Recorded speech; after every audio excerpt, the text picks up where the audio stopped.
Bismillahirrahmanirrahim. Assalamu alaikum wa rahmatullahi wa barakatuh.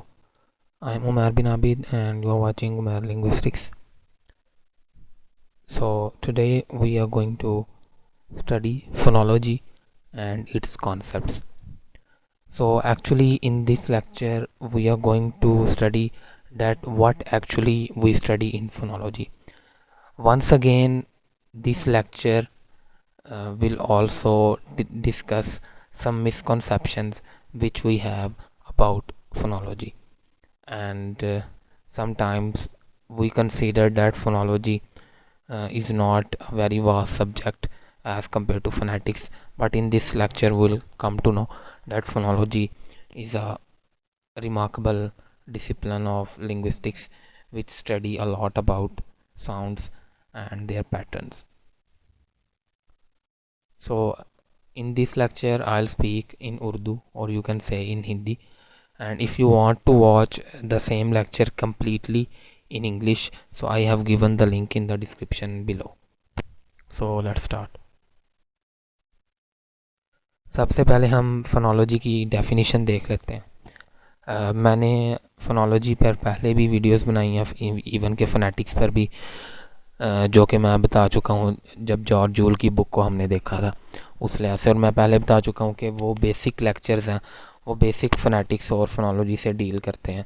तो अगर आप पहले वो लेक्चर्स देखना चाहें तो वो देख लें, या अगर आपके कोर्स में कुछ इस तरह के टॉपिक्स हैं जो कि आपके उस बुक से ही कवर हो जाते हैं, यानी कई दफ़ा सिर्फ ख़ास तौर पर वो स्टूडेंट्स, मैं यानी मुझे कुछ स्टूडेंट्स इस तरह के कुछ स्टूडेंट्स का पता चला जो यानी जर्नलिज़म या फिर कुछ और सब्जेक्ट्स पढ़ रहे हैं, उन्हें लिंग्विस्टिक्स एक ही दफ़ा पढ़ाई जाती है और उसमें फ़ोनेटिक्स और फोनोलॉजी को भी बस एज अ बेसिक एक चैप्टर के पढ़ाया जाता है. तो उनके लिए जॉर्ज जूल की बुक से ही फ़ोनेटिक्स और फोनोलॉजी को पढ़ लेना जो है वो काफ़ी होगा, अनलेस के वो अपने शौक़ से इसमें कुछ ज़्यादा सीखना चाहें.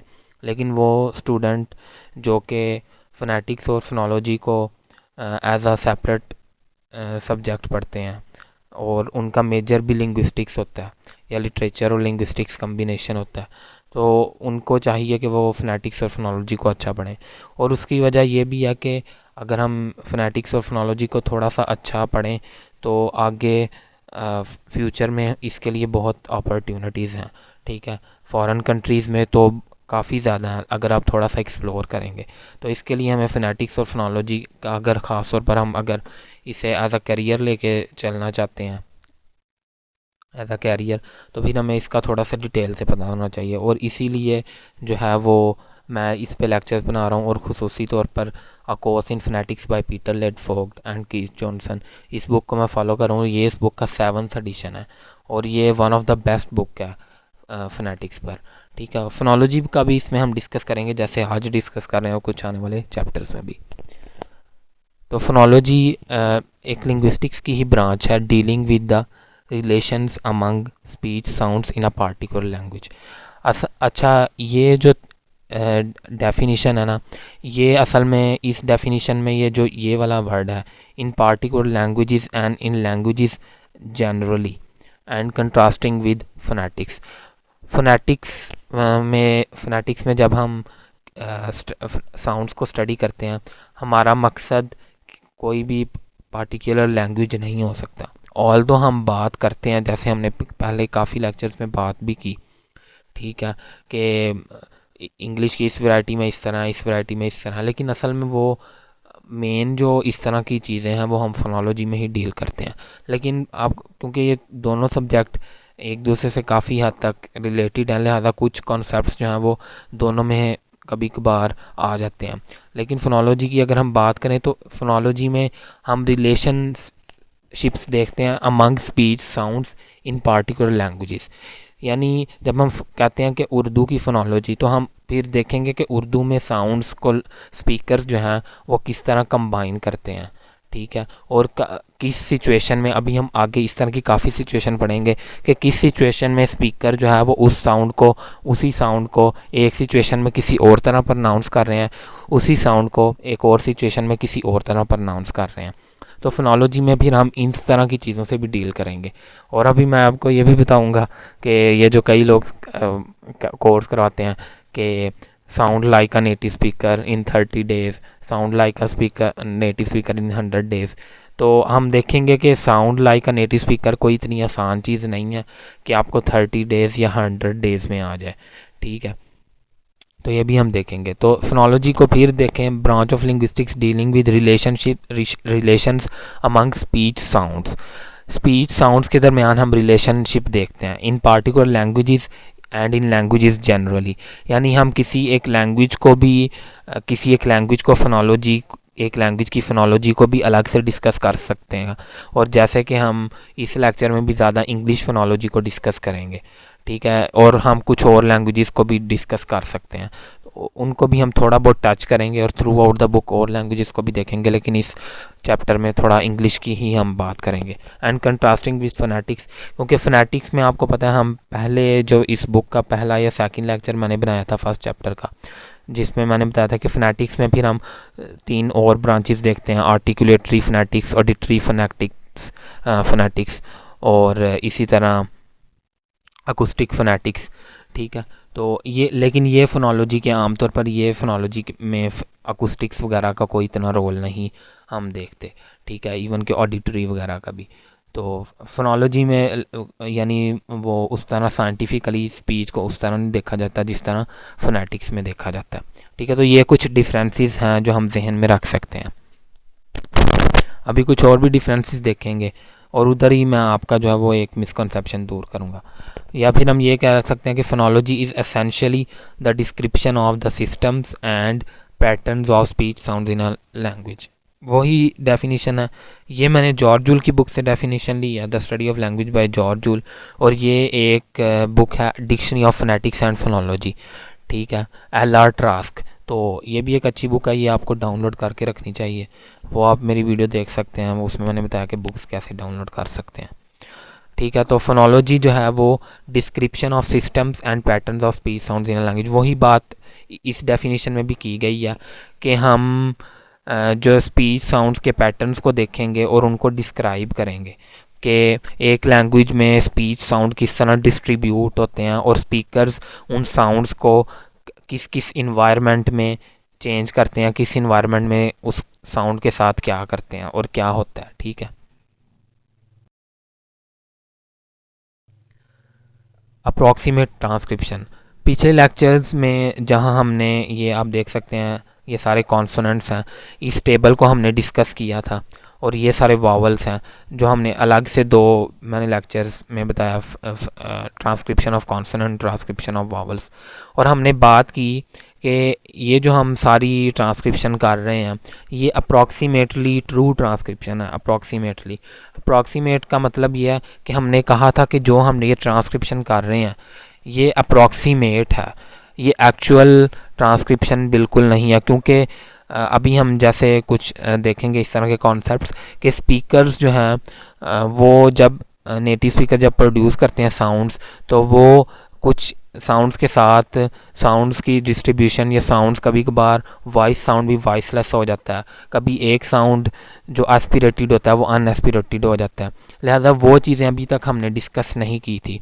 इसीलिए जब हम एक फनीमिक ट्रांसक्रिप्शन शो कर रहे हों, ठीक है, सिर्फ फनीमिक ट्रांसक्रिप्शन जिसमें हम सिर्फ कंट्रास्टिवनेस को शो कर रहे हों, ठीक है, सिर्फ कंट्रास्टिव साउंड्स को, ठीक है, तो इस तरह की जो ट्रांसक्रिप्शन होती है हम उसे पढ़ चुके हैं कि उसे हम फनीमिक ट्रांसक्रिप्शन कहते हैं, जिसमें हम बहुत ज़्यादा जो है वो डिटेल में नहीं जाते। फॉर एग्ज़ाम्पल हमारे पास एक वर्ड है ये वाला HUT, ठीक है, तो इसकी जो ट्रांसक्रिप्शन हम ये करेंगे हट, ठीक है, तो और इसे हम फिर स्लैश लाइंस, इन्हें हम कहते हैं कि स्लैश लाइंस में हम जो है वो इन्हें शो करते हैं। ठीक हो गया। लेकिन जो कभी कभार हम अगर ये चाहें कि फॉर एग्ज़ाम्पल ये हट के आखिर में जो ठी साउंड है, कभी कभार स्पीकर इसे एस्पिरेटेड बोलते हैं, पफ ऑफ एयर के साथ बोलते हैं, जिसे हम रिलीज्ड स्टॉप भी कहते हैं, तो जैसे आमतौर पर उसका साउंड होता है हट, तो उसके लिए हम एक ऊपर छोटा सा जो है वो ये एच डाल देते हैं, ये इसे सुपरस्क्रिप्ट कहते हैं। ये रिप्रेजेंट करने के लिए कि ये जो एस्पिरेटेड है या रिलीज्ड स्टॉप है। लेकिन कभी कभार स्पीकर क्या करते हैं कि इसको अनरिलीज प्रोनाउंस करते हैं, और उसके लिए फिर हम ये वाला सिंबल यूज़ करते हैं इसके ऊपर से, इसके ऊपर छोटा सा हट हट। ये इसमें थोड़ा सा डिफरेंस है। लेकिन अब आप देख सकते हैं कि ये जो डिफरेंस है, मैं बेशक हट कहूँ या मैं बेशक हट कहूँ, ये दोनों में जो डिफरेंस है इन दोनों ठ में, ये एक कंट्रास्टिव डिफरेंस नहीं है। लिहाजा इस तरह के डिफरेंसेस को हम शो करने के लिए फिर स्क्वायर ब्रैकेट्स को जो है वो यूज़ करते हैं, जिसे हम आमतौर पर फोनेटिक ट्रांसक्रिप्शन कहते हैं, और इसे हम आमतौर पर फनीमिक ट्रांसक्रिप्शन कहते हैं। तो जब हम सिर्फ कंट्रास्टिव साउंड्स को शो कर रहे हों, ठीक है, तो आमतौर पर फिर हम सिर्फ और सिर्फ स्लैश ब्रैकेट्स को ही यूज़ करते हैं, ठीक है। लेकिन ये नहीं है कि अभी हम आगे जाके देखेंगे कि हम थोड़ी बहुत इंफॉर्मेशन इन्हीं साउंड्स में भी, फनीमिक ट्रांसक्रिप्शन में भी थोड़ी सी और इंफॉर्मेशन भी ऐड कर सकते हैं, ठीक है।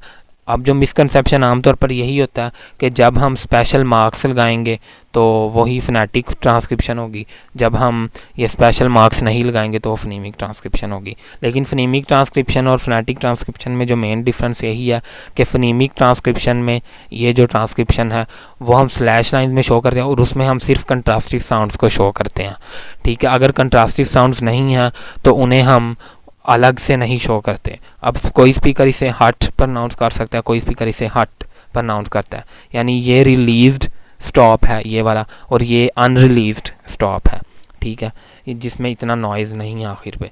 तो ये वाला जो डिफरेंस है ये हम आमतौर पर फनीमिक ट्रांसक्रिप्शन में नहीं रिप्रेजेंट करते, ठीक है।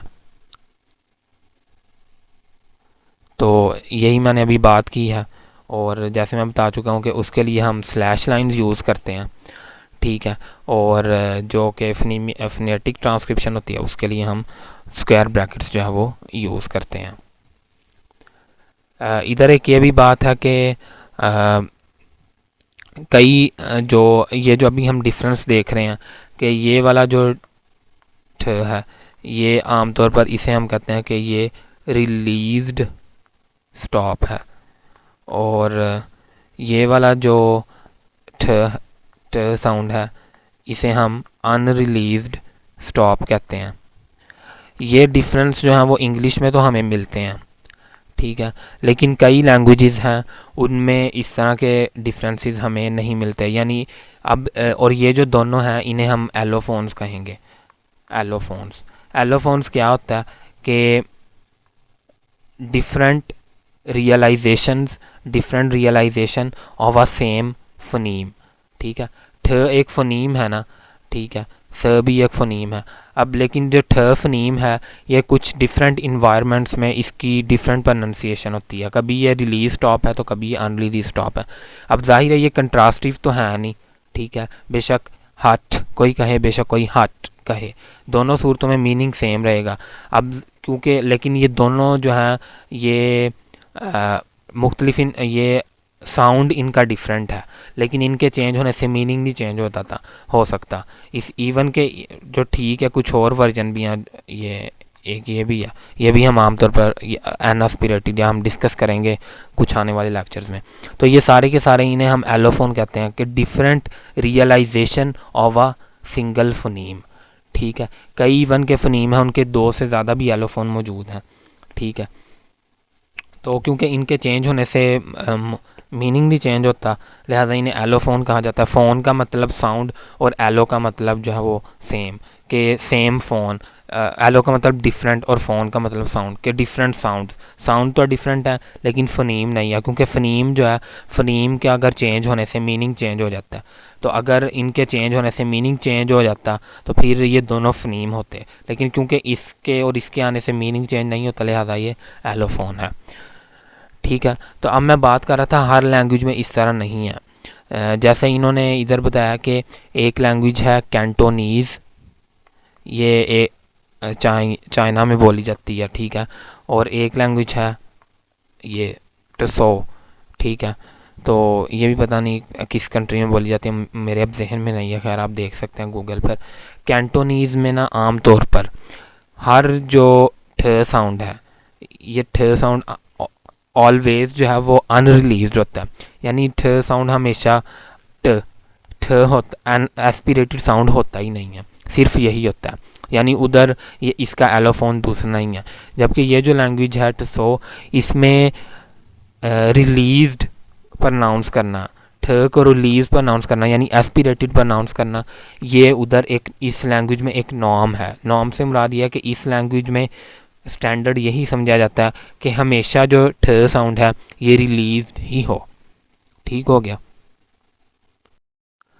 तो अब तक जो हमने देख लिया कि जब हम सिर्फ कंट्रास्टिव साउंड्स को रिप्रेजेंट कर रहे हों, हम इस तरह की जो है वो डिटेल्स को ट्रांसक्रिप्शन में ना बताना चाह रहे हों, तो तब तक हम स्लैश लाइंस ही यूज़ करते हैं। ठीक है, और इसे हम फनीमिक ट्रांसक्रिप्शन कह देते हैं। लेकिन जब हम इस तरह की डिटेल्स भी बताना चाहें जो कि कंट्रास्टिव ना हो बल्कि और डिटेल्स हम बताना चाहें, तो उसके लिए हम स्क्वायर ब्रैकेट्स यूज़ करेंगे। अब इसके लिए जो है वो फॉर एग्ज़ाम्पल, अब इसका मतलब ये नहीं है, इसका मतलब ये हरगिज़ नहीं है कि फोनोलॉजी को स्टडी करते हुए हम फोनेटिक ट्रांसक्रिप्शन नहीं कर सकते। अब ये बिल्कुल गलत चीज़ है। ठीक है, या फोनेटिक्स में हम फोनीमिक ट्रांसक्रिप्शन को नहीं स्टडी कर सकते, ये दोनों गलत चीज़ें हैं। ठीक है, और अभी ये मज़ीद जो है वो ये हम इसको जो है वो डिस्कस कर लेते हैं। ठीक हो गया। तो अब फॉर एग्ज़ाम्पल हमारे पास दो वर्ड्स हैं कि कैट और हट। ठीक है, तो कोई कैट को इस तरह प्रोनाउंस कर रहा है और कोई इस तरह। अब चूँकि ये जो दोनों ट्रांसक्रिप्शन है, इसमें क्योंकि हम सिर्फ कंट्रास्टिवनेस को नहीं देख रहे बल्कि एलोफोनिक डिफरेंसेस को भी देख रहे हैं, लिहाजा इसीलिए हमने इन्हें स्क्वायर ब्रैकेट्स में यूज़ किया। अब हमने किया क्या है कि हमारे पास जो एक सिंपल फनीमिक ट्रांसक्रिप्शन थी ये वाली, उसमें हमने मज़ीद इंफॉर्मेशन जो है वो ऐड कर दी है। ठीक है, ये बताने के लिए कि ये किस किस तरह प्रोनाउंस हो रहे हैं। अब क्या कहते हैं कि जो अभी तक हमने ट्रांसक्रिप्शन डिस्कस भी की है, तो उसमें हमने डिस्टिंक्ट साउंड्स को देखा है या और फनेमिक इन इंग्लिश, जो अभी मैं बता चुका हूँ कि जो हमने पिछले लेक्चर्स में भी ट्रांसक्रिप्शन की थी उसमें हमने सिर्फ डिस्टिंक्टिव या कंट्रास्टिव साउंड्स पर ही फोकस किया जो कि इंग्लिश में भी थे। और मैं ये पहले भी बता चुका हूँ कि डिस्टिंक्टिव, कंट्रास्टिव या फनेमिक, ये सारे जो हैं वो इनका सेम ही मीनिंग है। और हम स्लैश लाइन यूज़ करते हैं जब हम किसी एक फनीमिक ट्रांसक्रिप्शन को एक्सप्लिसिटली शो करना चाहते हैं। जब हम सिर्फ कंट्रास्टिव साउंड्स को रिप्रेजेंट कर रहे हों उसके लिए हम फनीमिक ट्रांसक्रिप्शन करते हैं और उसके लिए हम स्लैश लाइन यूज़ करते हैं। अब आगे आ जाते हैं एक कॉन्सेप्ट पे जिसे हम कहते हैं फ्री वेरिएशन। अभी जो हमने दो एग्जांपल देखी, ये वाली हट और हट, के एक एग्जांपल में जो ये ठ साउंड है ये रिलीज्ड है यानी एस्पिरेटेड है, और दूसरे में ये अनरिलीज्ड है। अनरिलीज्ड से मुराद है कि इसमें हमें उतनी नॉइज़ नहीं नज़र आ रही, हट, और एक बंदा कहता है हट। ठीक है, तो ये जो एग्ज़ाम्पल है ये एग्ज़ाम्पल है फ्री वेरिएशन की। फ्री वेरिएशन से का मतलब क्या है कि जो स्पीकर हैं वो कभी कभार जो है वो इसको रिलीज्ड प्रनाउंस करते हैं या कभी कभार अनरिलीज प्रनाउंस करते हैं। या इसका दूसरा मतलब ये भी हो सकता है कि इंग्लिश की कुछ वैरायटीज़ में ठीक जब आखिर पे आता है ठ साउंड तो वो रिलीज होता है, जबकि कुछ वैरायटीज़ में जो है वो आखिर पर यही जो साउंड है ये अनरिलीज होता है। या ये भी मुमकिन है कि एक ही नेटिव स्पीकर कुछ इन्वायरमेंट्स में कभी कभार ये प्रोनाउंस करता हो या कभी कभार ये प्रोनाउंस करता हो, लेकिन ये फ्री वेरिएशन इसे हम इसलिए कह सकते हैं कि नेटिव स्पीकर जो हैं वो इस तरह भी प्रोनाउंस कर सकते हैं और इस तरह भी प्रोनाउंस कर सकते हैं। ये कोई इस तरह की चीज़ स्पेसिफिक नहीं है कि यही प्रोनाउंस करेंगे या यही प्रोनाउंस करेंगे, ठीक है। लेकिन ये हो सकता है कि कुछ वेराइटीज़ में शायद हमेशा ही जो आखिर पर जो स्टॉप होता है वो अनरिलीज्ड ही हो। स्टॉप साउंड मैं सारे उसकी तरफ रिफ़र कर रहा हूँ, फ ठ ख सारे, और कुछ वैराइटीज़ में हमेशा जो है वो एस्पिरेटेड हो। तो फ्री वेरिएशन की अगर हम डेफिनेशन देखें कि the phenomena in which any of two और मोर फोन्स, अब मैं आपको बता चुका हूँ कि ये दो क्या हैं, ये दो फोन्स हैं ठ के, ठीक है। और इन दो और फ़ोन और टू फोन्स का मतलब होता है कि टू डिफरेंट साउंड्स, लेकिन वो फनीमिक नहीं होते, ठीक है। उनके चेंज होने से मीनिंग नहीं चेंज होता। In which any of two और more phones can appear in the same position without any effect on upon meaning. तो आप समझ चुके होंगे, जैसे हम बता चुके हैं कि हट और हट दोनों तरह लोग स्पीकर पर अनाउंस कर सकते हैं और सेम पोजीशन पे ही जो है वो ये डिफरेंस आ रहा है, ठीक है। दोनों आखिर में आ रही हैं और वर्ड भी सेम है, लेकिन कुछ ये प्रोनाउंस कर रहे हैं कभी कभार, कुछ ये प्रोनाउंस कर रहे हैं, लेकिन इन दोनों फोन्स के चेंज होने से कोई मीनिंग नहीं चेंज हो रहा। आइदर स्पीकर रिलीज्ड प्रोनाउंस करें या अनरिलीज प्रोनाउंस करें, ठीक हो गया। तो इसे हम फ्री वेरिएशन कहते हैं। और अब ये जो फ्री वेरिएशन है, अब इसमें जो हमने स्टडी किया ये बिल्कुल जो है वो कंट्रास्टिव जो है वो डिस्ट्रीब्यूशन या फनीमिक जो है वो क्या कहते हैं डिफरेंस, उससे बिल्कुल ये अलग चीज़ है, ठीक है। अब ये अगर हम ये दोनों चीज़ें रिप्रेजेंट करेंगे ट्रांसक्रिप्शन में, तो हम अब कंट्रास्टिवनेस को नहीं शो कर रहे, बल्कि हम दो डिफरेंट वर्जन्स को शो कर रहे हैं एक सेम फोनीम की, ठीक है। ये फ्री वेरिएशन, और फ्री वेरिएशन इसे इसीलिए कहा जाता है कि स्पीकर इस तरह भी प्रोनाउंस कर सकता है, इस तरह भी प्रोनाउंस कर सकता है, ठीक है। और स्क्वायर ब्रैकेट्स का मैंने आपको बता दिया कि स्क्वायर ब्रैकेट्स हम यूज़ करते हैं जब हमने इस तरह की जो है वो ट्रांसक्रिप्शंस को जो है वो इस तरह की इंफॉर्मेशन को शो करना हो जो इंफॉर्मेशन कंट्रास्टिव नहीं है, ठीक है, जैसा कि ये दो, ठीक हो गया। अब हम एक और टाइप है जिसे हम कहते हैं कम्प्लीमेंट्री डिस्ट्रीब्यूशन। अभी ये जो हमने फ्री वेरिएशन का पढ़ा है, ये हमने कोई अपने से ही नहीं बना लिया, नेटिव स्पीकर इस तरह करते हैं, इसीलिए हमने बताया कि कभी कभार नेटिव स्पीकर रिलीज प्रोनाउंस करते हैं, कभी कभार अनरिलीज प्रोनाउंस करते हैं। कम्प्लीमेंट्री डिस्ट्रीब्यूशन, अब कम्प्लीमेंट्री डिस्ट्रीब्यूशन क्या है, इसको भी अगर हम देख लें, the relation which holds in a given speech variety between two phones which never occur in the same environment। ये फ्री वेरिएशन के बिल्कुल एक ऑपोजिट है, और ये बहुत इंटरेस्टिंग है, ठीक है। इसमें अब क्या होता है कि the relation which holds in a given speech variety, यानी उन्होंने कहा कि कोई भी जो स्पीच वेराइटी हो और उसमें जो टू फोन्स हों वो कभी भी सेम इन्वायरमेंट में ना आ सकें, सेम इन्वायरमेंट में ना आ सकें। अब इसकी मैं आपको एक एग्जांपल देता हूँ जो हमने पहले भी थोड़ी बहुत बात की थी। PILL फिल और LIP लिप, हमने बात की थी, अगर आपने पहले लेक्चर्स लिए हैं, कि फिल में जो L की पोजीशन है वो डिफरेंट है और लिप में जो L की पोजीशन है वो क्या है, वो डिफरेंट है। इसमें हमें ये नज़र आएगा, अगर आप अब थोड़ा गौर करें, अब जब आपने ये रिपीट करना है मेरे साथ और आपने गौर करना है। जब आप लिप कहते हैं, लिप और आप कहते हैं फिल, आप देखेंगे कि लिप में जो L है, ठीक है, ये जो L शुरू में आ रहा है, इसमें हमारी जो टंग है वो थोड़ी सी इसकी पोजीशन जो है वो माउथ में नीचे है, लिप कंपैरेटिवली जब हम कहेंगे फिल,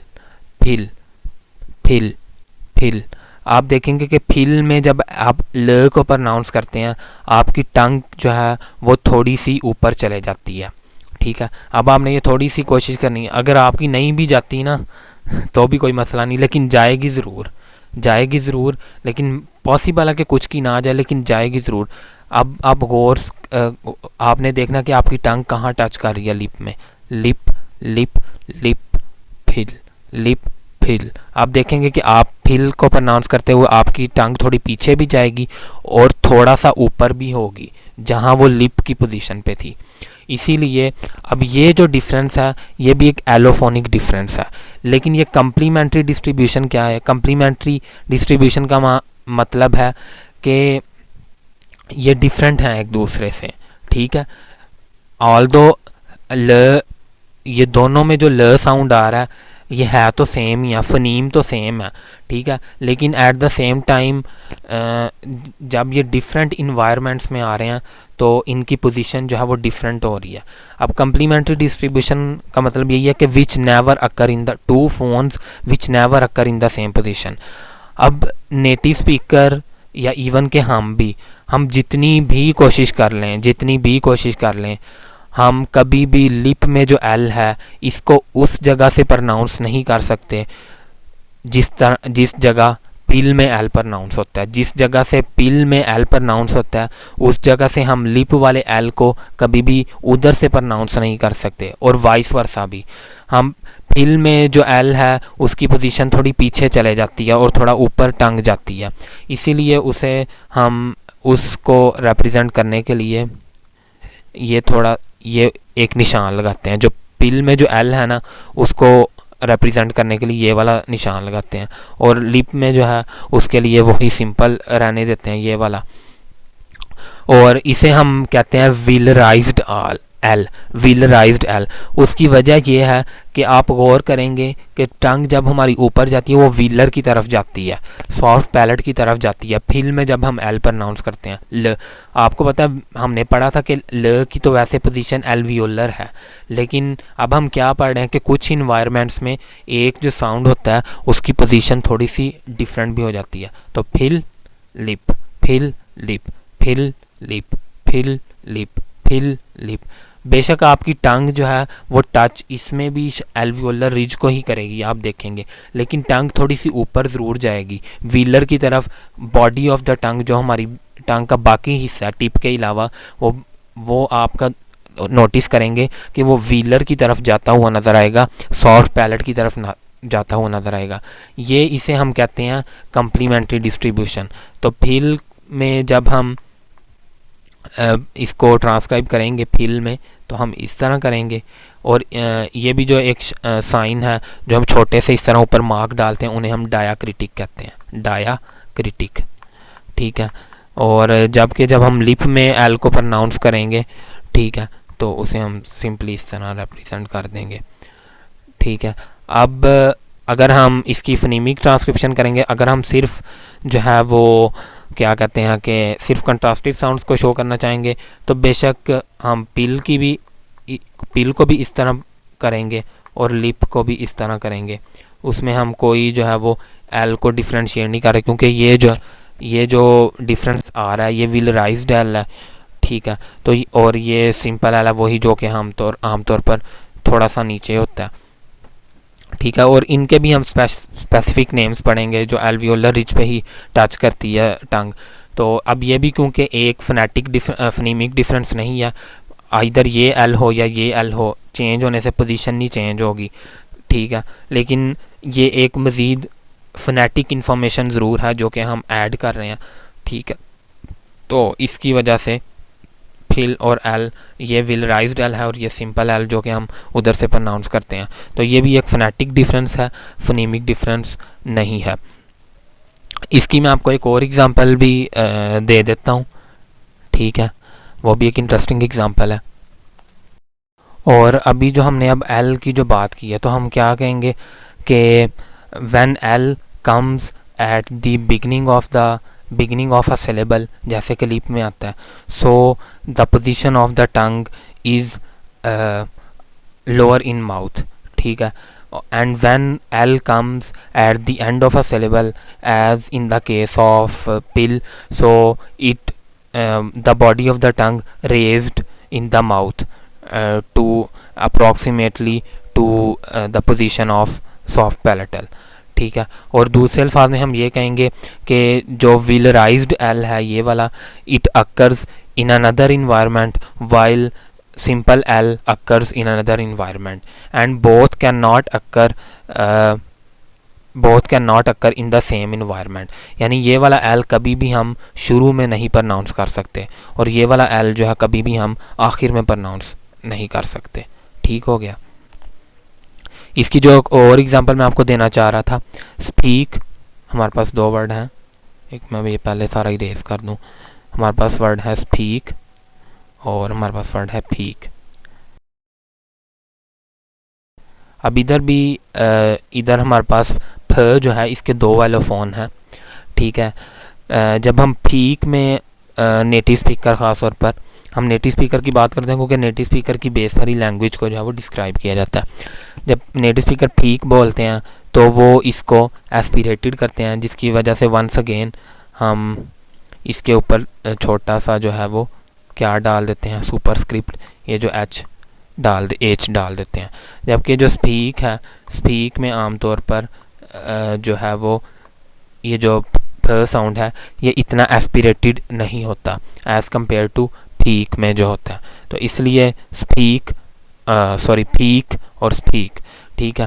तो ये भी एक एग्जांपल है कम्प्लीमेंट्री डिस्ट्रीब्यूशन की, कि शुरू में फ पर जितनी फोर्स होती है या जितना रिलीज स्टॉप होता है वो कभी भी दरमियान में नहीं आता। यानी अगर शुरू में एस आ जाए तो फ जो है वो टोटली रिलीज्ड स्टॉप नहीं होगा, ठीक है। और अगर शुरू में फ आ जाए तो वो टोटली एक रिलीज्ड स्टॉप होगा, ठीक है। ये भी इसी तरह की एग्जांपल है कि ये जिस इन्वायरमेंट में आता है ये वाला साउंड कभी भी इधर नहीं अकर हो सकता और ये वाला साउंड कभी भी इधर नहीं आ सकता। तो ये भी एक एग्जांपल है कम्प्लीमेंट्री डिस्ट्रीब्यूशन। मुराद क्या है कि एक साउंड जिस इन्वायरमेंट में आएगा दूसरा साउंड किसी और इन्वायरमेंट में आएगा। यानी या दूसरे अल्फाज में एक ये दोनों एलोफोन्स ही है ना, तो एक फ़ोन जिस इन्वायरमेंट में आएगा दूसरा फ़ोन उस इन्वायरमेंट में नहीं आ सकता, ठीक है। अब आप लोग सोच रहे होंगे कि हम आमतौर पर एस्पिरेटेड करते ही नहीं, ख़ासतौर पर जो उर्दू स्पीकर हैं। और उसकी मैं पहले ही वजह बता चुका हूँ कि हम पीक बोलते हैं, पीक हम बोलते ही नहीं हैं। लेकिन ये खैर हमारी थोड़ी वो गलती भी है और हमारी कुछ लैंग्वेज का भी जो है वो इन्फ्लुएंस होता है।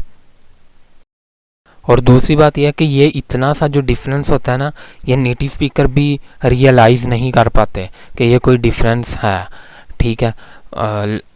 ज़ाहिर है एक साउंड लेवल पर वो ये तो डिफ्रेंशिएट कर ही सकते हैं कि इसमें थोड़ी ज़्यादा पफ ऑफ एयर है, इसमें थोड़ी कम पफ ऑफ एयर है, ठीक हो गया। अब ये जो हमने 3 टाइप्स की जो है वो हमने अभी क्या कहते हैं कि फोनेटिक डिस्ट्रीब्यूशन स्टडी की है। एक हमने जैसे फ्री वेरिएशन देखी, ठीक है, और एक हमने जो है वो कम्प्लीमेंट्री डिस्ट्रीब्यूशन देखी, ठीक है। और एक जो हमने शुरू में बात की कि हम जो पहले ट्रांसक्रिप्शन करते रहे हैं वो कंट्रास्टिव ट्रांसक्रिप्शन करते रहे हैं। तो ये 3 किस्म की हमने फोनेटिक डिस्ट्रीब्यूशन देखी। फ्री वेरिएशन में क्या होता है कि जब दो जो साउंड्स हैं वो उनमें से कोई भी जो है वो यानी कोई बेशक हट में जो टी आ रहा है आखिर पे उसे कोई रिलीज भी कह सकता है, कोई अनरिलीज भी कह सकता है। कम्प्लीमेंट्री डिस्ट्रीब्यूशन में क्या है कि एक फ़ोन जिस इन्वायरमेंट में आता है वो दूसरा फ़ोन यानी विलराइज्ड एल हमेशा आखिर में ही आएगा, वो कभी शुरू में नहीं आएगा। और कंट्रास्टिव में हम सिर्फ कंट्रास्टिव साउंड्स को ही स्टडी करते हैं, यानी जो आमतौर पर फनीमिक ट्रांसक्रिप्शन भी जिसे हम कहते हैं। अब मैं आपको बुक में पिक्चर हैं 3, उनके ज़रिए भी दिखा देता हूँ। बुक में आप पेज 49 पे आएंगे तो ये देखें बताया हुआ है phonetic variation comes in 3 basic types, contrastive also called. ये देखें फिर इधर भी उन्होंने यही बताया कि कंट्रास्टिव डिस्ट्रीब्यूशन जो है उसे हम फनीमिक या डिस्टिंक्टिव डिस्ट्रीब्यूशन भी कह देते हैं, ठीक है। और फिर हमारे पास फ्री वेरिएशन है और फिर हमारे पास कम्प्लीमेंट्री डिस्ट्रीब्यूशन है। जो पहली फिगर है जिसमें ओवरलैपिंग हो रही है, यानी दो एक दूसरे को काट कर रहे हैं, इसे हम कंट्रास्टिव डिस्टिंक्टिव या फनीमिक डिस्ट्रीब्यूशन कह सकते हैं। जैसे ये जो हम फाए ठाए हीड हिड, ये जो मैंने आपको टेबल दिखा दी हैं अभी शुरू में ही, ठीक है, उनमें जो हमने इस तरह की स्टडी की। अब ओवरलैपिंग इसलिए है कि फाए ठाए ये दोनों वर्ड्स और ये दोनों वर्ड्स सिर्फ एक साउंड के चेंज होने से डिफरेंट हो गए हैं, ठीक है, इसलिए ये ओवरलैप कर रहे हैं। दूसरी फ्री वेरिएशन में भी ज़ाहिर ओवरलैप कर रहे हैं, क्योंकि कैट में ठीक को रिलीज भी कहा जा सकता है या अनरिलीज भी कहा जा सकता है, जो कि इसमें मौजूद है। लेकिन जो तीसरी टाइप हमने पढ़ी कंप्लीमेंट्री डिस्ट्रीब्यूशन, तो वो उसमें जो ये दो जो सर्कल्स हैं, या इन्हें कोई और शेप इनके कहने चाहिए, ये ओवरलैप नहीं कर रहे। और उसकी वजह यह है कि इसमें जो ल साउंड है, ठीक है, क्योंकि इनमें वो साउंड्स हैं जो एक इन्वायरमेंट में आते हैं, यानी ल जो व्हीलराइज्ड एल है वो कभी एल्वियोलर एल की पोजीशन, व्हीलराइज्ड एल की का डिफरेंट इन्वायरमेंट है कि जब आखिर में ल आएगा, और जो सिंपल जो एल्वियोलर एल है, या जब टंग की पोजीशन थोड़ी माउथ में लो होगी तो उसका एक डिफरेंट इन्वायरमेंट है। स्पीक में और पीक में भी यही है कि जो पीक में जो प साउंड है वो स्पीक में वो वाला प साउंड नहीं हो सकता, इसलिए हम इसे कंप्लीमेंट्री डिस्ट्रीब्यूशन कहते हैं कि जहाँ जो दो साउंड्स हैं वो डिफरेंट इन्वायरमेंट्स में आते हैं, एक इन्वायरमेंट में दोनों साउंड जो है वो नहीं आ सकते। अब हम एक बहुत इंपॉर्टेंट पॉइंट की तरफ आ रहे हैं।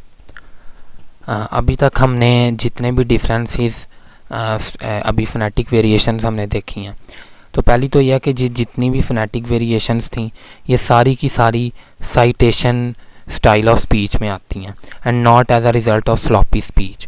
यानी ये ख़ास तौर पर हमने जो नॉन कंट्रास्टिव साउंड्स की डिस्ट्रीब्यूशन देखी है कि कहीं खैट के आखिर में जो ठ है उसे रिलीज और कभी कभार अनरिलीज प्रोनाउंस किया जा रहा है, या फिल में जो एल है वो व्हीलराइज्ड है जबकि लिप में जो एल है वो व्हीलराइज्ड नहीं है।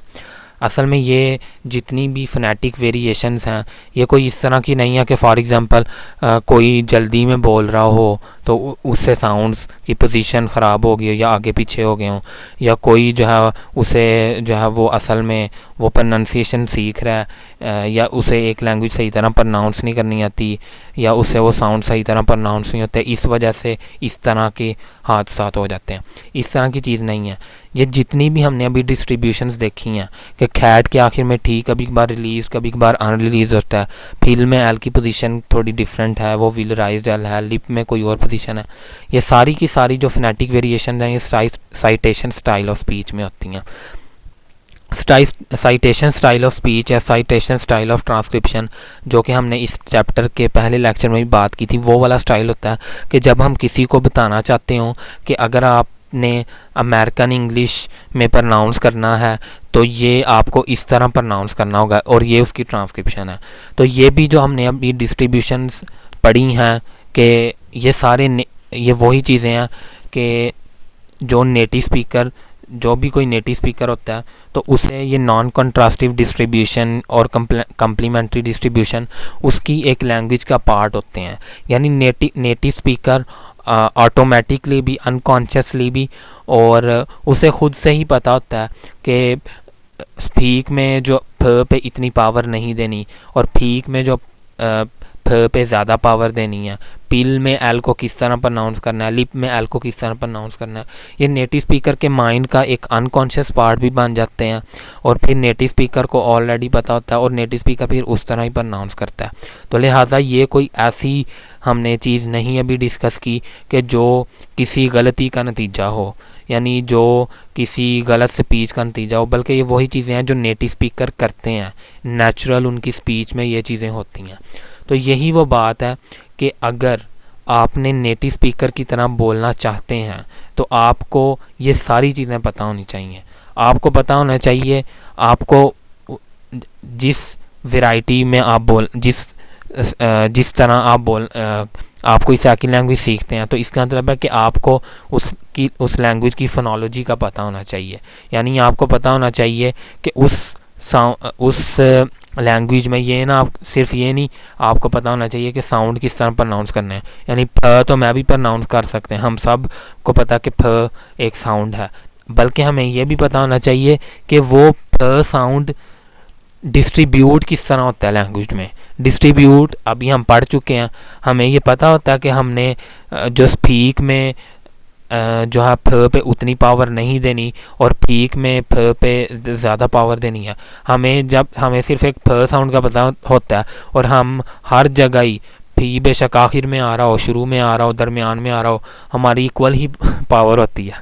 यानी हम स्पीक, पीक और या इसी तरह कह लें कि ट्रिप, तो उसे भी हम जानबूझ के ना ट्रिप को ट्रिप ही कहते हैं। तो हम तो आमतौर पर साउंड की डिस्ट्रीब्यूशन को भी हमें पता होना चाहिए, यही नहीं कि बस साउंड को प्रोनाउंस किस तरह करना। ठीक है, फ ठ ख ल म न, ये प्रोनाउंसिएशन तो आ गई, लेकिन क्या ये हमें पता होता है कि वो साउंड किस इन्वायरमेंट में कैसा हो जाएगा, हमें नहीं पता होता। ठीक है, तो हमें ये भी पता होना चाहिए अगर हम नेटिव स्पीकर की तरह प्रोनाउंस करना चाहते हैं। फिर we must not only need to describe the sound but also the phonetic distribution of sound. हमें यही नहीं पता, हम ये नहीं कि बस साउंड को डिस्क्राइब कर दें कि भाई ये एल्वियोलर साउंड है, ये क्या कहते हैं बाइलेबियल साउंड है, ये लेबियोडेंटल है, इतना काफ़ी नहीं है, बल्कि हमें उस साउंड की फोनेटिक डिस्ट्रीब्यूशंस का भी पता होना चाहिए जो अभी हमने देखी हैं। ठीक है, when we look closely at phonetics of a language, the number of complementary distributions are remarkable and remarkably complex। यानी जो अभी हमने तो सिर्फ 2-3 complementary distribution की एग्जांपल देखी हैं कि फिल और लिप की या स्पीक और फीक में, तो किसी भी जब हम लैंग्वेज की फोनेटिक्स को क्लोजली देखते हैं तो हमें पता चलता है कि जो कम्प्लीमेंट्री डिस्ट्रीब्यूशंस हैं वो रिमार्केबल का मतलब है बहुत ज़्यादा तादाद में है, एंड रिमार्केबली कम्प्लेक्स, यानी वो कम्प्लेक्स भी उतनी होती हैं। यानी कभी फी अगर किसी इवन के ये भी फ़र्क पड़ जाएगा कि अगर फी किसी ऐसे वर्ड में आ रहा है जिसमें 3 सिलेबल्स हैं, वो फी में भी ना ही वो रिलीज स्टॉप हो, ना ही वो अनरिलीज स्टॉप हो, बल्कि वो कोई और ही उससे भी डिफरेंट फी हो। लिहाजा जो कम्प्लीमेंट्री डिस्ट्रीब्यूशन है ना, वो बहुत ज़्यादा, एक तो बहुत ज़्यादा होती हैं किसी भी लैंग्वेज में, और कम्प्लेक्स बहुत ज़्यादा होती हैं। यानी वो डिफरेंट इन्वायरमेंट्स में हम अभी आगे जाके देखेंगे। अभी मैं आपको अगर बताऊं कि जो ठ साउंड है, ठ साउंड के मैंने अभी तक 4 एलोफोन्स पढ़ चुका हूँ। यानी ठ साउंड जो है वो 4 डिफरेंट इन्वायरमेंट्स में डिफरेंट तरीके से आता है। क्या हमें इस चीज़ का पता है? या वो लोग जो कहते हैं कि हम 1 महीने में ही आपको नेटिव स्पीकर बना देंगे, तो क्या 1 महीने में ये चीज़ें करना वो इतना आसान है? ठीक है, तो थोड़ा ये मुश्किल है, इसलिए वो कई दफ़ा उस तरह हकीकत नहीं होती, क्योंकि कई दफ़ा उन लोगों को शायद खुद भी नहीं इस तरह की चीज़ों का पता होता। ठीक है, मैं भी आपको नहीं सिखा सकता क्योंकि हम तो एक स्टडी कर रहे हैं। ठीक है, हम बेसिस बना रहे हैं। हाँ, हम में से कोई अगर इसमें प्रोनाउंसिएशन में आगे काम करना चाहे तो फिर उसे थोड़ी प्रोफेशनल ट्रेनिंग लेनी पड़ेगी, उसे फोनोलॉजी को थोड़ा डीप स्टडी करना पड़ेगा, वो जिस भी लैंग्वेज को आगे ट्रेन करना चाहता है इस तरह। देयरफॉर इसी वजह से अ होल सब discipline of linguistics that is phonology, इसी वजह से एक होल सब डिसिप्लिन है फोनोलॉजी, जिसमें इसी तरह के जो है वो कम्प्लीमेंट्री डिस्ट्रीब्यूशन और इस तरह के पैटर्न्स को स्टडी किया जाता है। तो मेरे ख्याल में अब आपको फोनोलॉजी की डेफिनेशन भी ज़्यादा क्लियर होगी। जो हम पढ़ रहे थे कि description of speech sounds and the distribution of speech sound, अब डिस्ट्रीब्यूशन ऑफ स्पीच साउंड से आपको अब जहन में आ जाना चाहिए कि डिस्ट्रीब्यूशन ऑफ स्पीच साउंड से क्या मुराद है, कि एक साउंड डिफरेंट इन्वायरमेंट्स में किस तरह आता है। डिस्ट्रीब्यूशन ऑफ साउंड्स का मुराद डिस्ट्रीब्यूशन ऑफ साउंड्स से मुराद ये भी होता है कि एक लैंग्वेज में साउंड की कौन सा कम्बिनेशन अलाउ है, कौन सा कम्बिनेशन अलाउ नहीं है। जैसे इंग्लिश में कोई भी वर्ड वी और एल से इकट्ठा शुरू नहीं होता, अगर शुरू होता भी है तो कम से कम उसके दरमियान एक वावल साउंड ज़रूर आएगा। ठीक है, तो अब आपको पता चल रहा होगा कि फोनोलॉजी में हम असल में ये कॉन्सेप्ट डिस्कस करते हैं कि एक साउंड एक इन्वायरमेंट में किस तरह है, दूसरे इन्वायरमेंट में किस तरह है। अभी हम कुछ और भी इस तरह के इन्वायरमेंट्स देखते हैं, कम्प्लीमेंट्री डिस्ट्रीब्यूशंस देखते हैं, या कुछ और चीज़ें भी जो हम फोनोलॉजी में डिस्कस करते हैं वो भी अभी हम देखते हैं। और चैप्टर 3 और 4 में हम कुछ और जो साउंड पैटर्न्स इंग्लिश में हैं इसी तरह के उन्हें भी हम डिस्कस करेंगे।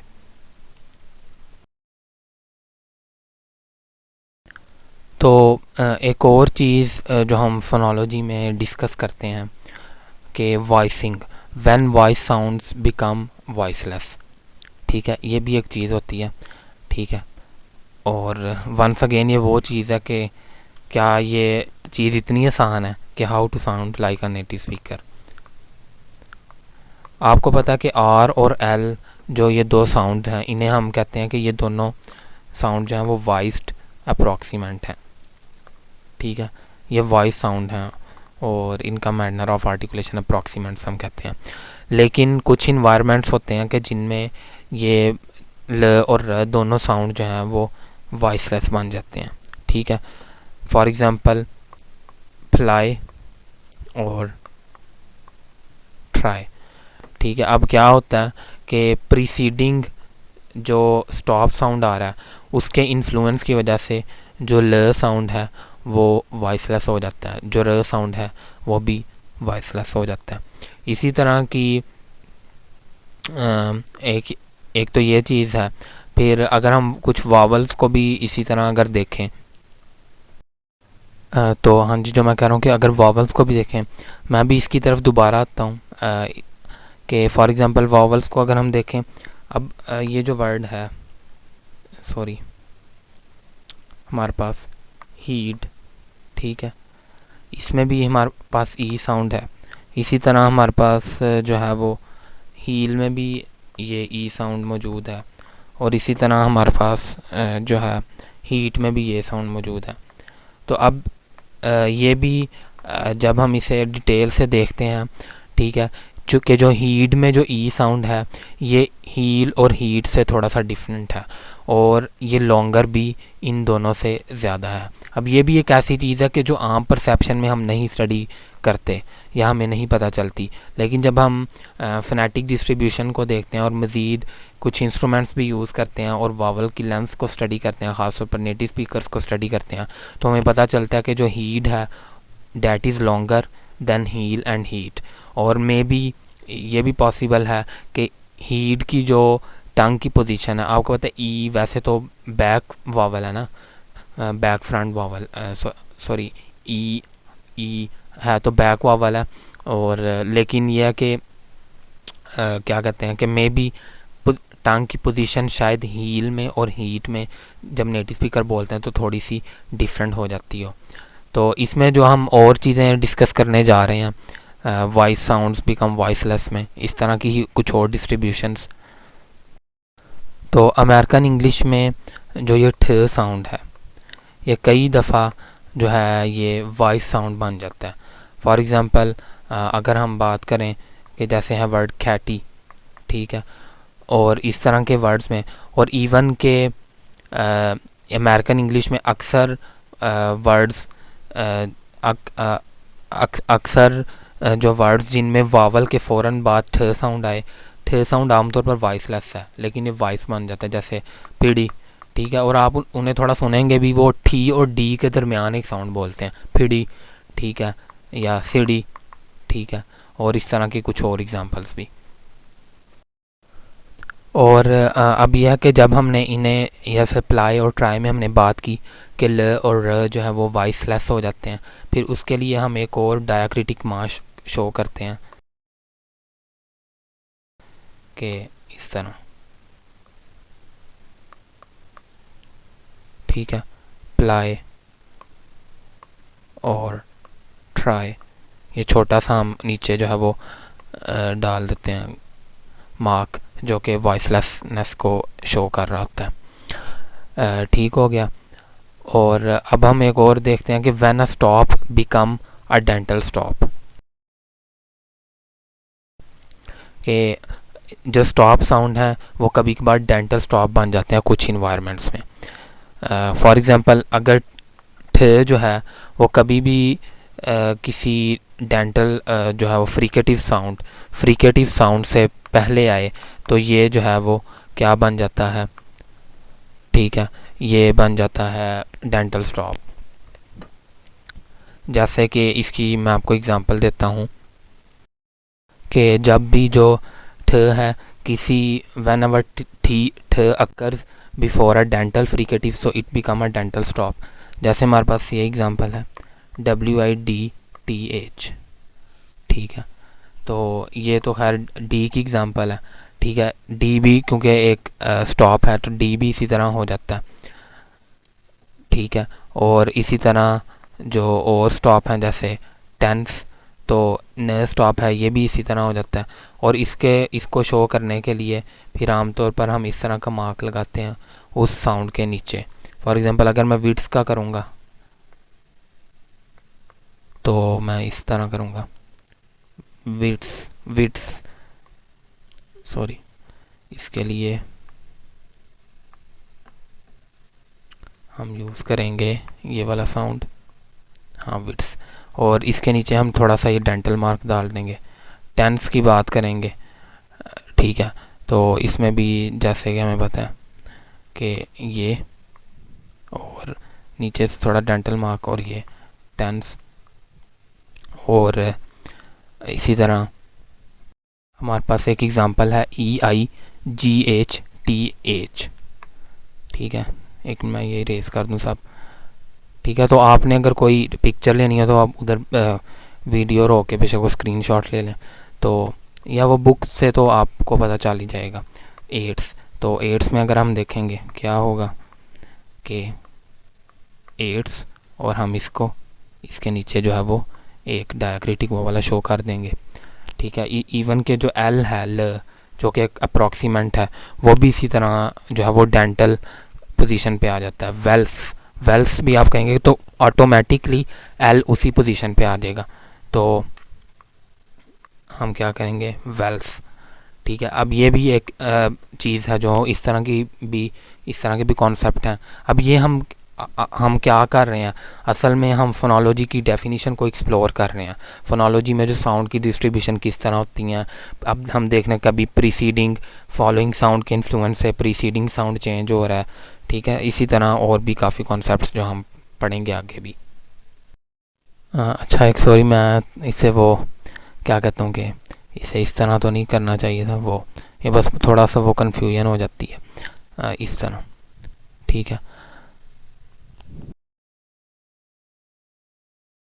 तो अब तक हमने जितनी भी डिफरेंट फोनेटिक डिस्ट्रीब्यूशंस को देखा है तो उसमें हम डायाक्रिटिक्स को यूज़ कर रहे थे कि जी अगर हमने वॉइसलेस, अगर कोई साउंड वॉइसलेस हो जाता है जो कि वॉइस था तो उसे हम इस तरह उसके नीचे ये गोल डॉट लगा देंगे। अगर कोई स्टॉप डेंटल बन जाता है तो उसके नीचे हम ये मार्क लगा देंगे। अगर किसी साउंड की हम कोई रिलीज स्टॉप है उसके ऊपर हम छोटा सा ये एच लगा देंगे। अगर कोई अनरिलीज स्टॉप है तो उसके थोड़ा साइड पे ऊपर करके ये लगा देंगे, ठीक है। तो इस तरह के अभी हम डायाक्रिटिक्स पढ़ रहे थे, लेकिन कुछ इन डायाक्रिटिक्स के अलावा कुछ और तरीक़ों से भी हम फोनेटिक डिटेल्स जो है यानी साउंड्स में जो के बारे में मोर इन्फॉर्मेशन, जाहिर है ये साउंड्स के बारे में ज़्यादा फोनेटिक इंफॉर्मेशन हमें प्रोवाइड कर रही है ना ये वाले सारे मार्क्स। इसी तरह हम इन मार्क्स के अलावा कुछ और चीज़ें भी यूज़ कर सकते हैं। फॉर एग्जांपल हमारे पास अगर ये दो वर्ड हैं शीप और शिप, हमने पढ़ा कि ये वाला साउंड है हमारे पास ई और ई, ठीक है। और हम इनसे इन दोनों को जो है वो रिप्रेजेंट करते हैं, ठीक है। तो ये डिफरेंस तो इसी तरह रहेगा जब तक ये दो साउंड जो हैं वो सेम डिग्री ऑफ स्ट्रेस में दो साउंड्स के दरमियान आएंगे। जैसे आप देख रहे हैं कि शीप और शिप में दो साउंड्स हैं, ठीक है, और उनके दरमियान ये साउंड्स आ रहे हैं, ठीक है। और एक डिग्री ऑफ स्ट्रेस भी सेम है क्योंकि वन सिलेबल वर्ड है। लेकिन फिर भी हम क्या करते हैं कि IPA में हमें दो सिंबल्स दिए जाते हैं, ये 1 2, ठीक है, और ये हम लेंथ्स को शो करने के लिए लगा देते हैं। अब हम क्या करते हैं कि हम शीप को जो है वो इस तरह रिप्रेजेंट करते हैं और शिप को जो है वो इस तरह रिप्रेजेंट करते हैं। तो और लेकिन हम क्या करते हैं कि हम फोनीमिक जो हम स्लैश लाइन्स ही लगाते हैं। और ये स्टिल जो है, अब ये भी एक, हालांकि अगर हम इसे मार्क्स के बगैर भी लिख देते फिर भी डिफरेंस वाज़ेह था, ठीक है। इस तरह के थोड़े से उससे ही वाज़ेह था, लेकिन क्योंकि है तो ये ई साउंड ही है। तो अब हमने क्या किया, हमने IPA के ये दो इस मार्क को यूज़ करके मज़ीद क्या किया कि हमारी जो फनीमिक ट्रांसक्रिप्शन थी इसमें हमने थोड़ी मज़ीद जो है वो डिटेल ऐड कर दी है। लेकिन स्टिल ये दोनों जो साउंड्स हैं ये कंट्रास्टिवनेस को ही शो कर रहे हैं। लेकिन हमने किया क्या है, हमने इन मार्क्स को ऐड करके मज़ीद ये रिप्रेजेंट कर दिया है, ठीक है। और कभी कभार हमें ये ऐड करने पड़ते भी हैं कि ये वाला जो साउंड है ना, इसकी थोड़ी स्ट्रेस ज़्यादा है और इसकी थोड़ी लेंथ ज़्यादा है। अब यही वो चीज़ कंफ्यूज करती है स्टूडेंट्स को कि अगर ये डायाक्रिटिक या ये स्पेशल मार्क्स अगर यूज़ होंगे तो वो फोनेटिक ट्रांसक्रिप्शन हो जाएगी, अगर ये स्पेशल मार्क्स नहीं यूज़ होंगे तो वो फनीमिक ट्रांसक्रिप्शन यूज़ होगी। तो ये एक मिसकंसेप्शन है जिसको पीटर लेडफोग ने और कीथ जॉनसन ने उन्होंने इधर दूर किया कि नहीं, जो फनीमिक ट्रांसक्रिप्शन है उसमें भी हम कभी कभार थोड़ी ज़्यादा उसमें मज़ीद हम फोनेटिक डिटेल को ऐड करने के लिए कुछ मार्क्स यूज़ कर लेते हैं। लेकिन स्टिल, क्योंकि ये स्टिल जो है अभी भी ये दोनों साउंड कंट्रास्टिवनेस को शो कर रहे हैं, शीप और शिप, ठीक है। इन दोनों के चेंज होने से मीनिंग चेंज हो रहा है।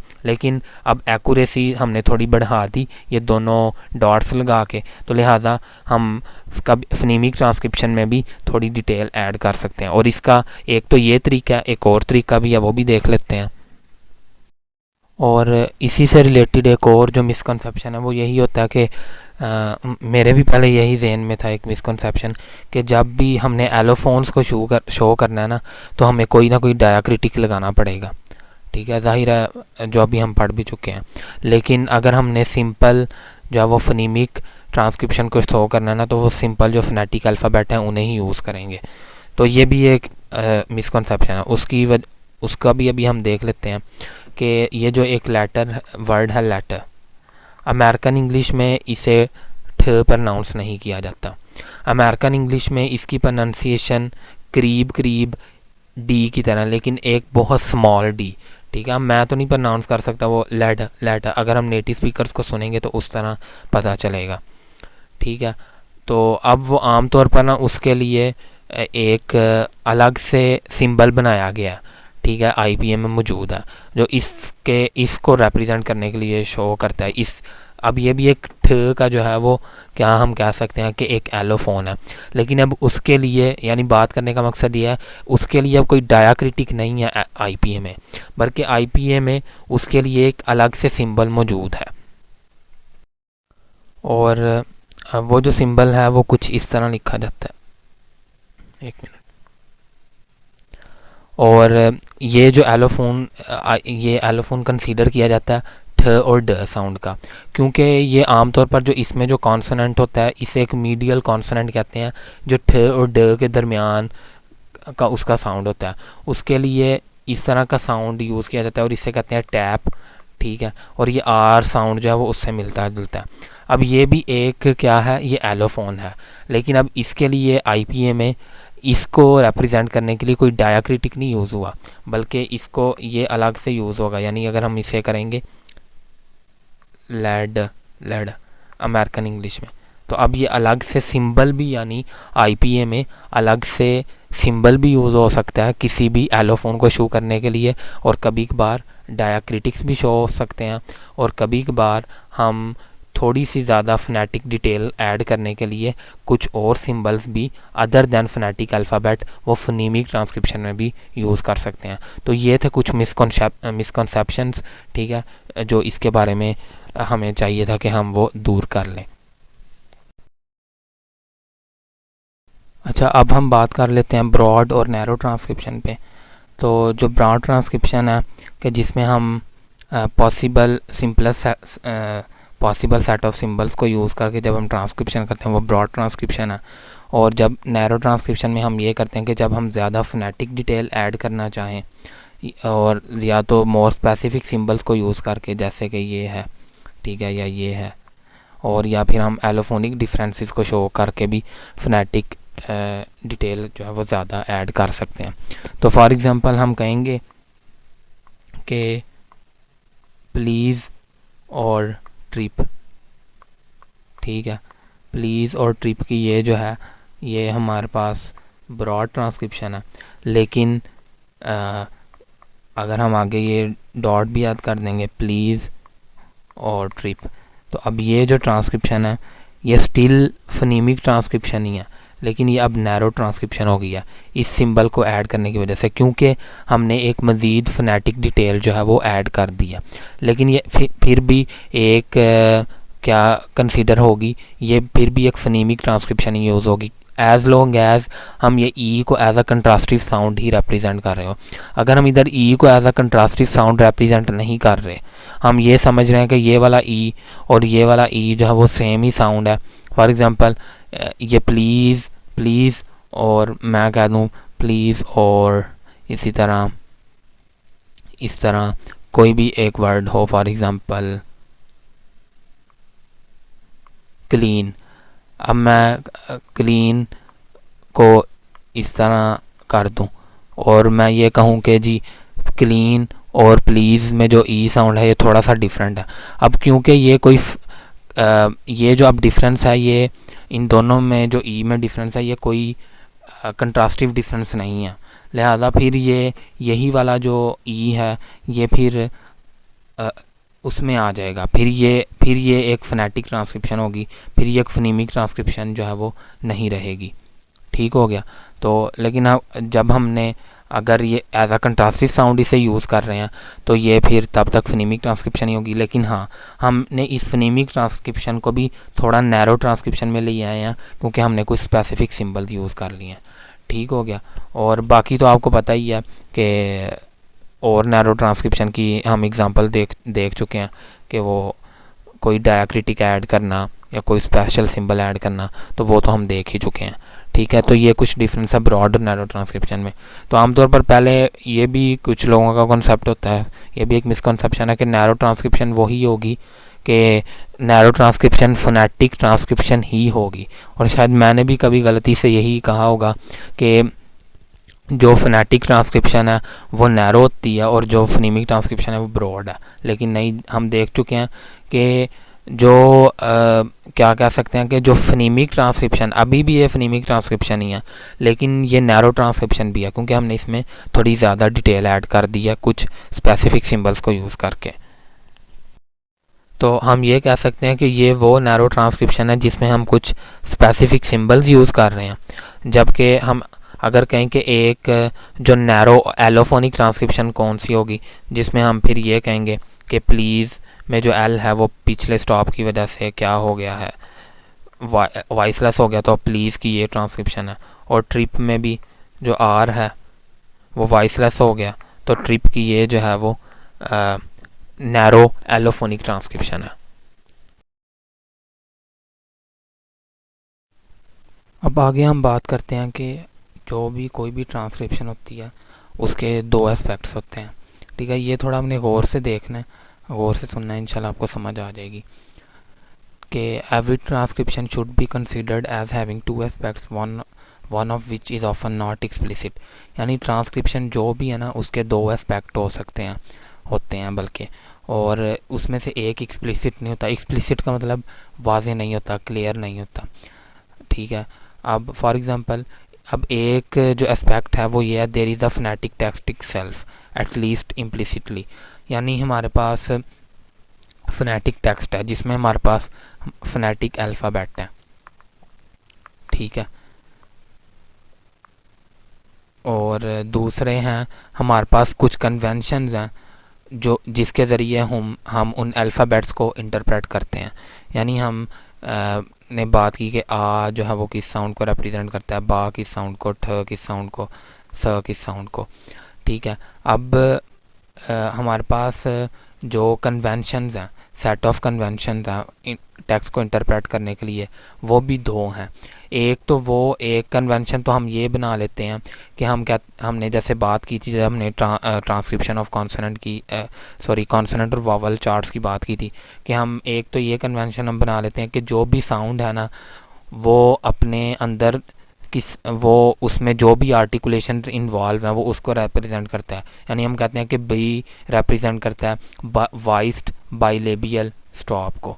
यानी हम कहते हैं कि हमारे सामने बी आए, ठीक है, एक फोनेटिशियन के सामने अगर बी साउंड आएगा तो उसके जहन में आ जाएगा कि it is a वाइस्ड bilabial stop, ठीक है। एक सेट ऑफ कन्वेंशन ये है, ठीक है।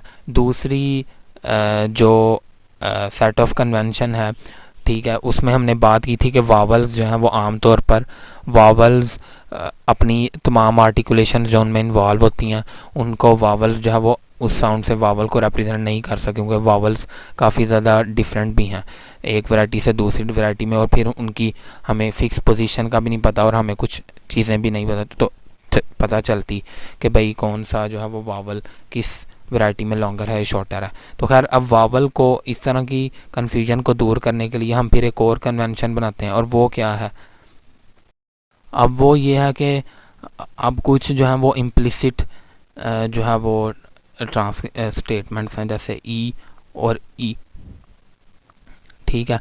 अब हम इनको वाजे करने के लिए ना हम कह देते हैं कि आपने समझना कि ई इज़ लॉन्गर देन ई, ठीक है, और या फिर ई के साथ आप ये लगा लें, ठीक है, और ई इज़ इक्वल टू ई, ठीक है। अगर ये ई हो या ये ई हो तो इसका मतलब ये ही एक ही जो है वो साउंड है।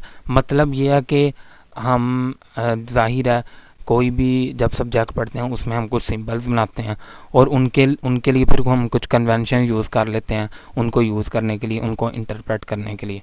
अब जो कॉन्सोनेंट्स हैं उनमें हम ये इजीली, क्योंकि देख कॉन्सोनेंट का आमतौर पर मैनर और प्लेस ऑफ आर्टिकुलेशन सेम ही होती है, इतनी डिफ़र नहीं करती, इसलिए हम जो कॉन्सोनेंट होता है हम कहते हैं कि इस कॉन्सोनेंट का मतलब है कि इसमें वो सारी आर्टिकुलेशन इन्वॉल्व है, कि बाइलेबियल स्टॉप स्टॉप बाइलेबियल, ठीक है, वॉइस बाइलेबियल स्टॉप। जबकि वावल्स में क्योंकि इस तरह की थोड़ी हमें मुश्किल आती है तो फिर हम उस कन्फ्यूजन को दूर करने के लिए कुछ इस तरह के मार्क्स यूज़ कर लेते हैं, ठीक है। तो ये वो दो चीज़ें हैं, ठीक है। अब हम फोनोलॉजिकल जो एनालिसिस हम करते हैं, ठीक है, एलोफोन्स वगैरह को यूज़ करने के लिए उसकी भी हम बात करेंगे, लेकिन वो अब हम नेक्स्ट जो है वो लेक्चर उसमें बात करेंगे। तो खैर ये मेरे ख्याल में थोड़ी सी मुश्किल बात होगी, अगर आपको इसमें कोई कन्फ्यूजन रह गई हो तो आप बुक से भी पढ़ सकते हैं, इंशाल्लाह आपको समझ आ जाएगी। अब आगे हम बात करते हैं इम्प्रेशनिस्टिक ट्रांसक्रिप्शन क्या होती है। ये इम्प्रेशन से ही निकला, जैसे हम कहते हैं कि किसी का इम्प्रेशन ये है या उस पर मुझ पर उसका ये इम्प्रेशन पड़ा, ठीक है, उसने मुझ पर अपना कोई अच्छा इम्प्रेशन नहीं डाला है। तो इम्प्रेशनिस्टिक ट्रांसक्रिप्शन क्या होती है कि जब हम किसी भी अननोन लैंग्वेज को ट्रांसक्राइब कर रहे हों, ठीक है, या हम किसी चाइल्ड की या किसी पेशेंट की स्पीच को ट्रांसक्राइब कर रहे हों जिसको हमने पहले नहीं देखा हुआ, ठीक है, और हमें उनके फोनेटिक डिफरेंसेस का भी नहीं पता, कंट्रास्टिव साउंड्स का भी नहीं पता। तो इस सूरत में हम क्या करते हैं, इस सूरत में हम कोई फोनोलॉजिकल एनालिसिस या कम्प्लीमेंट्री डिस्ट्रीब्यूशंस वगैरह नहीं देख सकते, क्योंकि हमें उस लैंग्वेज का ही नहीं पता। इस सूरत में जो हम ट्रांसक्रिप्शन करते हैं उसे इम्प्रेशनिस्टिक ट्रांसक्रिप्शन करते हैं। और ये मेरे ख्याल में ये जो लोग काम करते हैं या वो मेरे ख्याल में होते हैं स्पीच पैथोलॉजिस्ट, जिन्होंने जो फोनेटिक्स में ट्रेनिंग भी हासिल की होती है, ठीक है। तो एक जो फोनेटिशियन है उसमें ये एबिलिटी होती है कि वो किसी भी साउंड को ट्रांसक्राइब कर सकता है उसे सुन के, ठीक है, क्योंकि आप फोनेटिशियन है वो गुड ईयर और फिर उसकी एक ट्रेनिंग होती है उस लिहाज से, ठीक है। तो इस तरह की ट्रांसक्रिप्शन जो होती है इम्प्रेशनिस्टिक ट्रांसक्रिप्शन इसे कहते हैं। और अगर हम कंक्लूजन देखें तो उससे पहले अगर हम पूरे चैप्टर को समराइज़ कर लें, हमने पढ़ा क्या, हमने फोनोलॉजी की डेफिनेशन देखी, फिर हमने देखा उसके बाद फोनोलॉजी में हम जो जो कॉन्सेप्ट्स पढ़ते हैं कि कंट्रास्टिव साउंड्स को रिप्रेजेंट किस तरह करते हैं, फ्री वेरिएशन क्या है, कम्प्लीमेंट्री डिस्ट्रीब्यूशन क्या है, ठीक है, और हमारा हमने कुछ मिसकॉन्सेप्शन देखे जो हमारे फोनोलॉजी के बारे में हैं या फोनीमिक या फोनेटिक ट्रांसक्रिप्शन के बारे में। ब्रॉड और नैरो ट्रांसक्रिप्शन को देखा हमने, इम्प्रेशनिस्टिक ट्रांसक्रिप्शन क्या हो सकती है उसे देखा, ठीक है। तो एंड पे जो हमारा बहुत इंपॉर्टेंट रिजल्ट निकलता है वो ये कि ये जो हमने अभी ब्रीफ सर्वे किया इससे हमें पता चल गया होगा कि there is no such thing as the IPA transcription of a particular utterance. हम ये नहीं कह सकते कि इस एक अटरेंस की IPA ट्रांसक्रिप्शन ये है, एक दूसरी अटरेंस की IPA ट्रांसक्रिप्शन ये है या वो है। यानी मतलब ये है कि IPA ट्रांसक्रिप्शन का मतलब ये नहीं है कि हमें IPA ट्रांसक्रिप्शन से ये ना कोई परसेप्शन ले कि जो IPA ट्रांसक्रिप्शन जो है वो एक वर्ड की यानी जो ये वर्ड है खट, उसकी हमेशा जो IPA ट्रांसक्रिप्शन है वो यही होगी। नहीं, वो चेंज भी हो सकती है कि हम कभी कभार एक जो है वो डिटेल्ड फोनेटिक ट्रांसक्रिप्शन करना चाहते हैं तो हम डायाक्रिटिक्स को यूज़ कर लेते हैं जो IPA में हमारे पास मौजूद है। IPA हमारे पास सिर्फ एक रेफरेंस प्रोवाइड करता है कि हमने डिफरेंट साउंड्स की डिस्ट्रीब्यूशन को किस तरह ट्रांसक्राइब करना है। कभी कभार हमें सिर्फ फनेमिक ट्रांसक्रिप्शन ही चाहिए होती है, ये नहीं चाहिए होता कि ये हम यूज़ करें, इतना ही हमारे लिए काफ़ी होता है। ठीक है, कभी कभार हम चाहते हैं कि एक पार्टिकुलर फोनेटिक फ़ीचर को स्टडी करें, जैसे वावल लेंथ्स, फिर हम उस पर ज़्यादा फोकस करते हैं, उसमें जितनी भी डिस्ट्रीब्यूशन हो रही होती हैं उसको रिप्रेजेंट करने की कोशिश करते हैं। कभी कभार हमारा वावल नहीं कंसर्न होते और हम कॉन्सोनेंट्स को ज़्यादा इंपॉर्टेंस देते हैं, फिर हम ये भी देखते हैं कि कहाँ जो है वो हमें ये डायक्रिटिक यूज़ करना पड़ेगा, कहाँ ये यूज़ करना पड़ेगा, कहाँ ये यूज़ करना पड़ेगा। ठीक है, तो अब इधर भी हम वो IPA को एज अ रेफरेंस यूज़ कर रहे हैं, लेकिन हम एक्चुअल जो साउंड है उसको रिप्रेजेंट करने के लिए ये काम वो सिर्फ IPA को एज अ रेफरेंस यूज़ कर रहे हैं। IPA ट्रांसक्रिप्शन किसी पार्टिकुलर अटरेंस की कोई एक स्पेसिफिक नहीं होगी। ठीक है, ना ही इस तरह की कोई चीज़ होगी। और IPA जो ट्रांसक्रिप्शन हैं take many forms, IPA transcription की मुख्तलिफ फॉर्म्स हो सकती हैं सिचुएशन के लिहाज से, उसमें क्या क्या है। ठीक है, हम किस पार्टिकुलर फीचर को स्टडी कर रहे हैं, क्या हम डिटेल्ड फोनेटिक ट्रांसक्रिप्शन देखना चाह रहे हैं या सिर्फ हम फनीमिक ट्रांसक्रिप्शन देखना चाह रहे हैं, तो ये हमारे एनालिसिस पर डिपेंड करेगा। और ये 3 रेफरेंसेस हैं इस वीडियो के लिए। अ कोर्स इन फोनेटिक्स जो हमारी मेन बुक है, और स्टडी ऑफ लैंग्वेज से मैंने बस डेफिनेशन ही ली थी फोनेटिक्स एंड फोनोलॉजी की। और ये जो मैं आपको बता चुका हूँ dictionary of phonetics and phonology by LR Trask या RL ट्रास्क, और ये एक बुक अच्छी है, ये आपको डाउनलोड करनी चाहिए। तो इससे जो मैंने काफ़ी डेफिनेशन आपको बताई, कम्प्लीमेंट्री डिस्ट्रीब्यूशन, फ्री वेरिएशन वगैरह की। ठीक है, तो मुझे उम्मीद है कि आपको लेक्चर समझ आ चुका होगा। तो लेक्चर काफ़ी लंबे हो जाते हैं, पता नहीं कितने लोग होंगे जो इधर आखिर तक सुन रहे होंगे। तो खैर कोई मसला नहीं, कोई भी क्वेश्चन हो तो आप कमेंट्स बॉक्स में पूछ सकते हैं। Don't forget to give feedback, remember in your prayers. जज़ाकल्लाहु खैरन एंड थैंक यू।